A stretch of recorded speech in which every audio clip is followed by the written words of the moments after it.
तेनालीराम और झगड़ालू चमेली की कहानी। हाय एवरीवन, एक बार फिर से स्वागत है मेरी चैनल द स्टोरी में।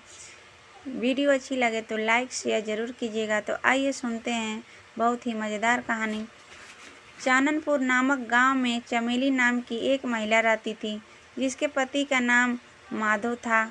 चमेली अपने पति से खूब लड़ती झगड़ती और उस पर अपना रोब झाड़ती थी। दोनों की एक पुत्री भी थी, जिसका नाम चांद कुमारी था।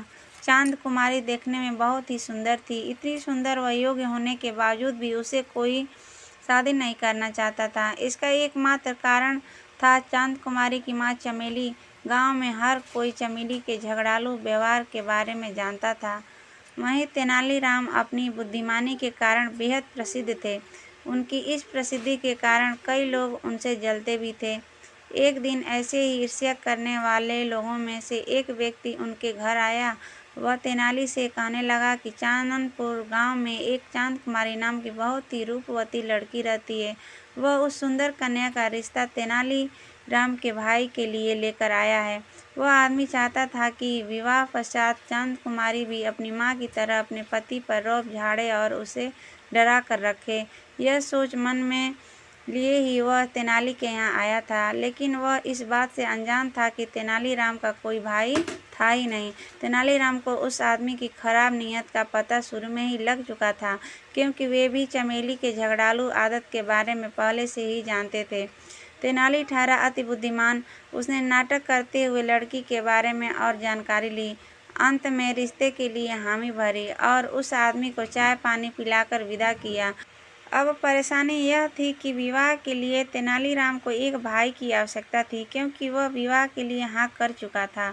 उसकी तलाश में तेनाली दूसरे गांव की ओर चल पड़े। वह युवक की तलाश कर ही रहे थे कि उन्हें रास्ते में एक परेशान युवक मिला। जब तेनालीराम ने उनकी परेशानी का कारण पूछा तो उसने जवाब दिया, मैं काम की तलाश में हूँ, क्या आपके पास मेरे लिए कोई भी काम होगा? तेनाली ने उसे काम देने का वादा किया और कहा, इसके बदले में तुम्हें मेरी इच्छा अनुसार विवाह करना होगा। तुम निश्चिंत रहो, क्योंकि जिस लड़की से मैं तुम्हारी शादी करवाना चाहता हूँ वह बहुत ही सुंदर व योग्य है। यह सुनकर वह युवक खुश हो गया। इधर चांद कुमारी के घर भी विवाह के प्रस्ताव को सुनकर सभी लोग खुश थे। जल्दी से पंडित को बुलाकर विवाह की तारीख पक्की की गई और तैयारियां शुरू हो गईं। बड़ी धूमधाम से चांद कुमारी का विवाह संपन्न हुआ। विदाई का समय आया तो चांद कुमारी की माँ चमेली ने अपनी पुत्री के कान में कहा, बेटी, मैं तुम्हारे पिता को रोज डरा धमका कर अपने नियंत्रण में रखती हूँ। अगर तुम भी शुरुआत से ही अपने पति पर रौब झाड़ोगी तो तुम्हारा पति भी तुम्हारे नियंत्रण में रहेगा। चांद कुमारी ने अपनी माँ की बात को ध्यान से सुना और उनकी बात मान ली। चमेली ने अपने पति माधव को भी कहा कि वह भी थोड़े दिन अपनी पुत्री के यहाँ हो आए। धीरे धीरे समय बीता और चांद कुमारी को यह एहसास हुआ कि उसके पति व तेनालीराम बहुत ही अड़ियल व रूखे स्वभाव के हैं, लेकिन फिर भी वह किसी न किसी बात पर हर रोज अपने पति से लड़ ही लेती थी और अपने गुस्से का प्रदर्शन भी कर देती थी। इधर माधव भी वहीं रह रहा था, तो तेनालीराम ने उसे दूध, घी, बादाम आदि पौष्टिक भोजन खूब खिलाया और कुछ ही महीनों में उसे तगड़ा बना दिया। जब वह अपने घर चाननपुर लौटने लगा तो तेनालीराम ने उसे अपने पास बुलाया और समझाया, देखो मित्र, मैं जानता हूँ कि इतने वर्षों में तुमने बहुत कुछ सहा है। अगर तुम शुरुआत से ही अपनी पत्नी से डरने के बजाय उसकी बातों और गुस्से का उल्टा जवाब देते और उसे समझाते तो आज यह नौबत नहीं आती है। इसलिए अब वक्त आ गया है जब तुम्हें हिम्मत दिखाकर अपनी पत्नी के गुस्सैल स्वभाव को ठीक करना होगा। अब तुम्हें खुद पता है कि तुम्हें क्या करना है, तुम्हें खुद ही अपनी मदद करनी होगी। माधव तेनालीराम की बात समझ गया। उसने उन्हें शुक्रिया कहा और अपने घर की ओर रवाना हुआ। जब वह घर पहुंचा तो चमेली उसे देखकर बेहद खुश हुई।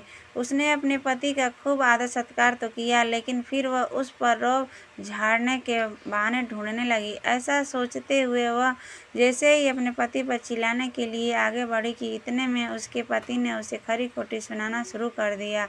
वह उस पर खूब गुस्सा करने लगा। उसकी बातें सुनकर सारे पड़ोसी वहां आ गए। सबने माधव को शांत कराने की कोशिश की, लेकिन माधव का गुस्सा सातवें आसमान पर था।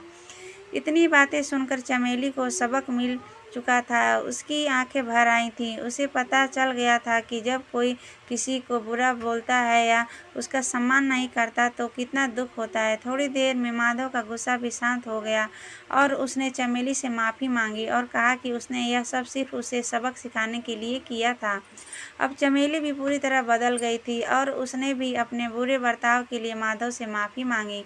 ये सब होने के बाद उसने अपनी पुत्री चांद कुमारी को भी समझा दिया था कि वह भी अपने पति की कई बातों को माने और उससे लड़ाई झगड़ा न करे। साथ ही उसने अपनी बेटी को यह भी कहा कि किसी भी रिश्ते में स्नेह और सम्मान होना बहुत ज़रूरी है। अपनी माँ से यह सब सुनने के बाद चांद कुमारी भी अपने पति के साथ आदर सम्मान और खुशी खुशी अपना जीवन व्यतीत करने लगी। तो इस कहानी से हमें क्या सीख मिलती है? इस कहानी से हमें यह सीख मिलती है कि हमें कभी भी अपने माता पिता, भाई बहन, दोस्तों और परिजनों को कम नहीं आंकना चाहिए, बल्कि उनके साथ प्रेम और विश्वास से अपना जीवन खुशी खुशी बिताना चाहिए। किसी भी रिश्ते में आपसी समझ और मान सम्मान बहुत ज़रूरी होता है।